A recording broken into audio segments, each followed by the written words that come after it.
Assalamualaikum warahmatullahi wabarakatuh. Halo teman-teman semua, perkenalkan kami dari kelompok 3 yang beranggotakan saya sendiri Yanuar Ismail, selanjutnya Rahma Aulia, selanjutnya ada Virus Syakila, dan yang terakhir ada Mbak Dona Aulia.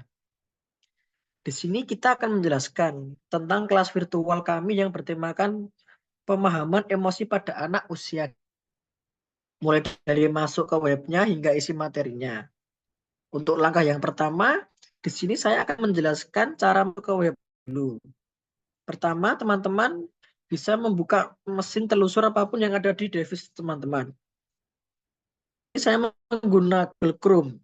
Kemudian ketik di pencarian spatial.io. Kemudian langsung enter dan muncul hasil pencarian seperti ini. Setelah itu kemudian di atas login di bagian pojok kanan atas. Setelah itu teman-teman bisa pilih opsi login menggunakan apa. Di sini ada banyak opsi, tapi untuk lebih mudah teman-teman bisa memilih menggunakan Google dan kemudian tinggal mengikuti arahan dari websitenya. Jika sudah login, teman-teman akan dialihkan ke halaman beranda. Di kiri atas ada profil, di mana teman-teman bisa mengubah nama, menambah informasi diri, dan menambahkan foto profil. Kemudian di samping kiri ada opsi create untuk membuat ruang virtual pribadi. Ruang virtual ini bisa digunakan sebagai virtual museum, virtual galeri, maupun kelas virtual. Nah, di sini saya dan teman-teman akan membuka ruang kelas virtual yang sudah dibuat oleh kelompok kami. Yang mana ruang virtual ini bertemakan pemahaman emosi pada anak usia dini. Langsung saja ya. Di sini saya klik garis 3 di pojok kiri atas. Di halaman beranda, setelah muncul beberapa opsi, kemudian klik. Di sini akan terlihat ruangan yang telah teman-teman buat. Nah, langsung saja saya buka kelas virtual kami. Oke teman-teman, ini adalah penampakan dari ruang kelas kami. Kami memilih desain galeri karena kami menganggap ruangan galeri lebih efisien dan bebas untuk melihat materi secara acak. Ruang berbentuk galeri juga memungkinkan kami untuk mengunggah banyak gambar dan memudahkan pemahaman terhadap materi, sehingga materi dapat lebih dalam dan jelas penggambarannya. Nah, sekarang saya akan mulai berkeliling ruangan. Di ruang tengah ini dibagikan kan terlihat ada tema materi yang teman-teman mungkin bisa baca dengan jelas. Agar lebih mudah, caranya arahkan cursor pada gambar, kemudian klik tanda yang menyerupai kaca pembesar. Setelah itu, teman-teman bisa melihat gambar dengan lebih jelas. Jika sudah selesai membaca, klik X saja di pojok kanan atas gambar untuk menutup sebuah gambar. Nah, sekarang kita ke bagian belakang tembok nih. Di sini ada gambar yang dapat diartikan bahwa anak usia dini memiliki imajinasi yang tinggi dan karakter yang aktif, sehingga jika mereka bisa membayangkan apa dengan barang-barang yang disusun sesuai imajinasi mereka. Kemudian kita pindah ke bagian pembahasan. Nah, dapat dilihat pokok dari isi materi kami yaitu ada tujuan kenapa adanya materi ini,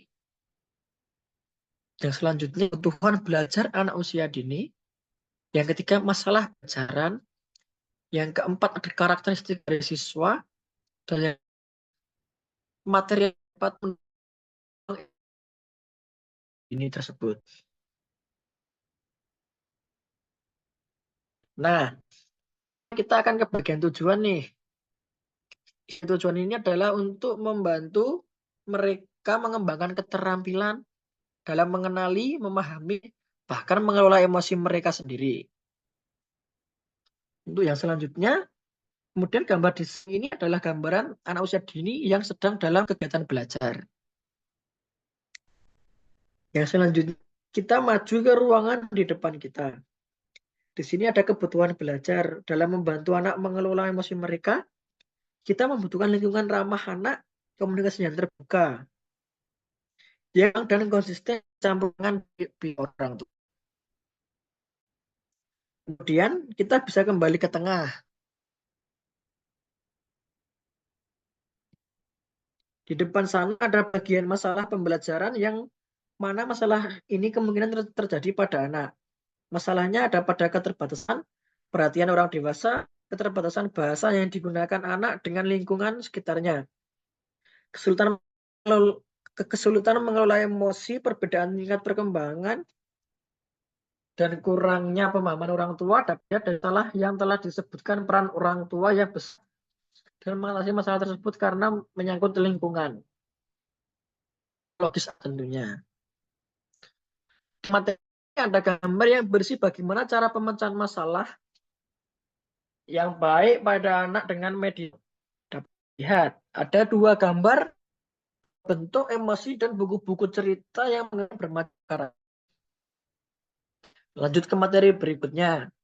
Di seberang tembok ini ada karakteristik siswa bersih hal orang tua maupun guru perhatian ketika dalam pengembangan emosi anak. Hal penting tersebut juga ada perkembangan fisik, perkembangan kognitif, dan perkembangan sosial emosional.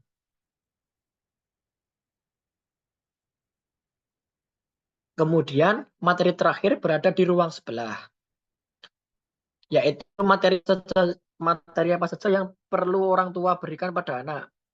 Tentu saja yang pertama ada pengenalan emosi dasar, identifikasi, ekspresi, emosi, mengungkapkan emosi dengan kata-kata, serta menyampaikan emosi dengan tubuh, mengembangkan empati, pengakuan, dan penghargaan emosi. Dan yang terakhir, mengelola emosi negatif. Di sini kita bisa lihat, di ujung kanan ruangan ada contoh dari pengenalan emosi dengan kata-kata dan bahasa tubuh. Cara mengenalinya, hal ini pada anak bisa dengan membacakan buku cerita. Dengan cerita kita juga dapat mengembangkan empati dari anak tersebut.